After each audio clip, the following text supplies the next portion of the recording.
Okay, it is about 12 o'clock noon, and I thought I'd dedicate this video to all the new experiences that the unusual circumstances of 2020 has given to me while I walk down this trail. Well, I'm enjoying this trail to myself, which is something that I probably wouldn't have been able to do a year ago today, right? Now that,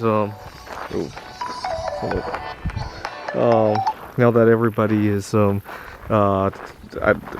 knows, we're technically reopened, but I'm guessing that more people want to actually spend time with their extended family now that they haven't been able to do so for a number of months.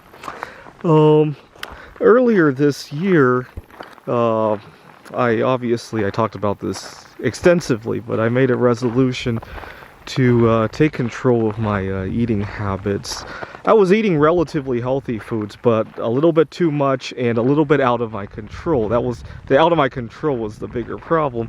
I would get cravings for healthy foods, believe it or not, and they would come at very inopportune times. I would be watching a movie that I like, I'd be going out with my girlfriend, I would be in a meeting with my boss, I would be trying to focus on something, sometimes dangerously, right?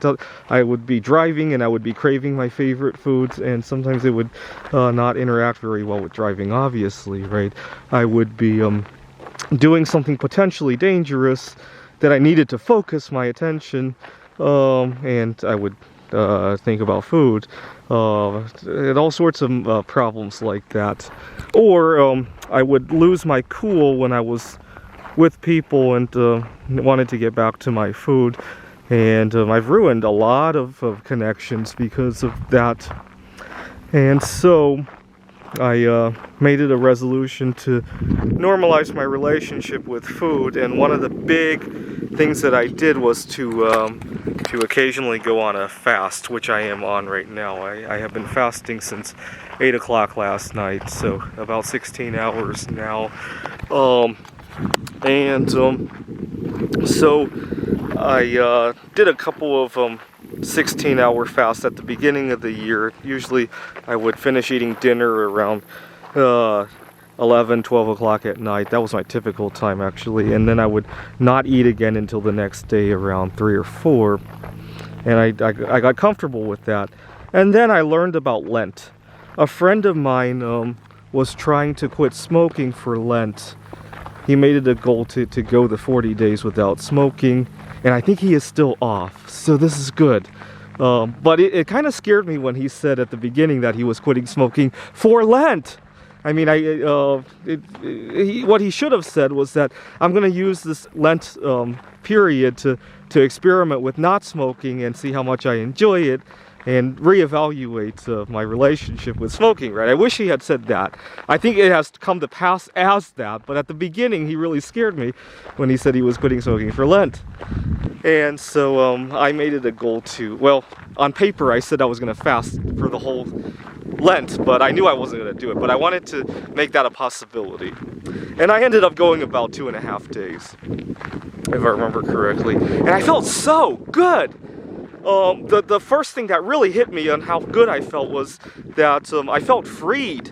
You know, during the day, oftentimes I'm thinking about food, and when I was doing the fast, and my mind had to be somewhere else besides food, because eating is so unusual for me. It's so much easier for me to just not take that first bite. It is much harder for me to stop eating in the middle of a meal, even if I'm full. It's just, I don't know if that's true of everybody, but I know it's true of me. So the fasting was relatively easy, by the way, and it gave me a renewed sense of freedom. I didn't crave foods in the middle of the day. I didn't have to get people to shoo because I wanted to get back to my food. I was able to focus on my driving. I was driving a whole lot safer. And, well, that was Lent. I liked it because my friend was quitting smoking and I was quitting eating, and we kind of kept each other company those first couple of days when he was really into withdrawal, and so that was that. one of the more traumatic events of recent times for me was the Fukushima earthquake. I had a friend who had just recently went to Japan to go study, and I really like Japan. One of my favorite board games is Japanese chess, shogi, and I really like the culture there. And every time I fly to Taiwan, if I have a layover in Japan, I really love the food there, the sushi. And so on March 11th, for the anniversary of the Fukushima earthquake, I dedicated I think it ended up being a 36-hour fast for the victims of Fukushima. And then a couple days later, bam, everything closed down, and people were starting to get sick and die here in the United States. And I dedicated another fast to that. Go watch my old videos. It's kind of comical for me to watch myself sometimes because of how much I've been through this year. And at the beginning of quarantine, it was only supposed to be 2 weeks, and I really wanted to enjoy those 2 weeks. So the first day we were quarantined, I was still living out of my car, believe it or not, at that time. I used to spend most of the spring and summer living in my car. I took a walk along a trail in Kirkland, just like this one. There was hardly anybody on there, and I remember thinking I'm gonna have a really nice 2-week vacation, and then I'm gonna be really recharged when we go back. Unfortunately, 2 weeks became 4, which became 8, which became basically forever. And some of the things I thought would be the hardest were actually not the hardest. It was the little things that actually bothered me. See, when I first learned the quarantine might go on for months and months and months, 2 things really stuck out that I would miss. I was dating a girl who was quite a bit younger than me. She lives with her parents and her grandparents, and I won't be able to see her because obviously her grandparents, we don't want to cause any risk to them.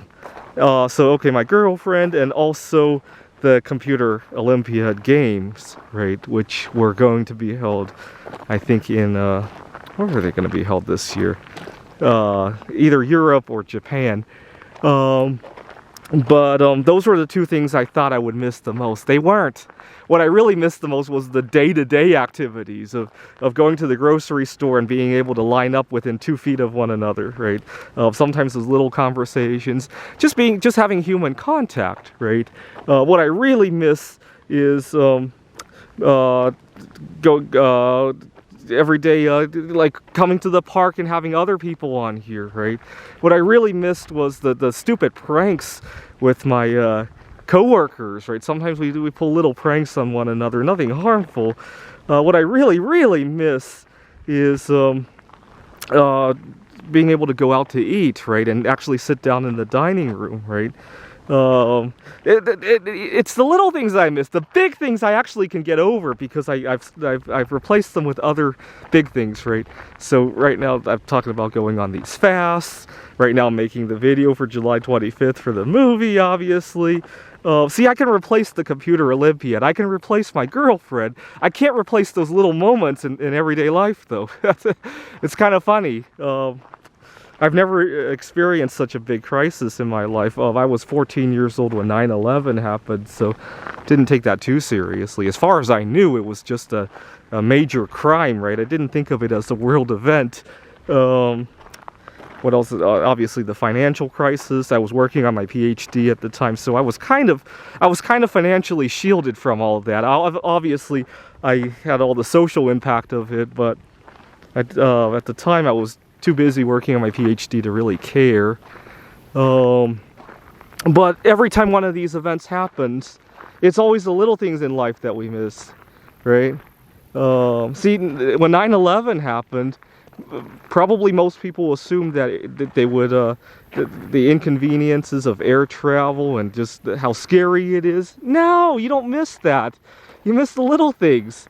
When they first, I don't remember if a lot of workplaces closed down, but I would imagine it's the fact that people weren't going out and all those social interactions that people missed the most, right? When you had to fly across the country to go to a family's funeral or a wedding, or you had to fly to a conference halfway around the world, you could get over that. It was the little social events that really caused the most. But I do that a lot. I always assume I'm going to miss the big things, but it's the little things. What else? Anyways, try not to take those little things for granted, right?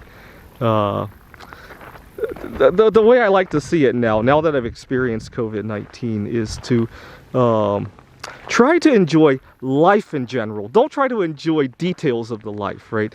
If you're in a good relationship, try not to fixate on your partner. Try to focus on the fact that you're enjoying the interactions, right? Try not to fixate on the fact that you enjoy certain hobbies or certain vacation destinations. Try to zoom out a little bit and enjoy the aspect of enjoying life as opposed to the specific events, right? Because we can't control what the specific events that we're going to enjoy tomorrow are, right? Thanks for watching.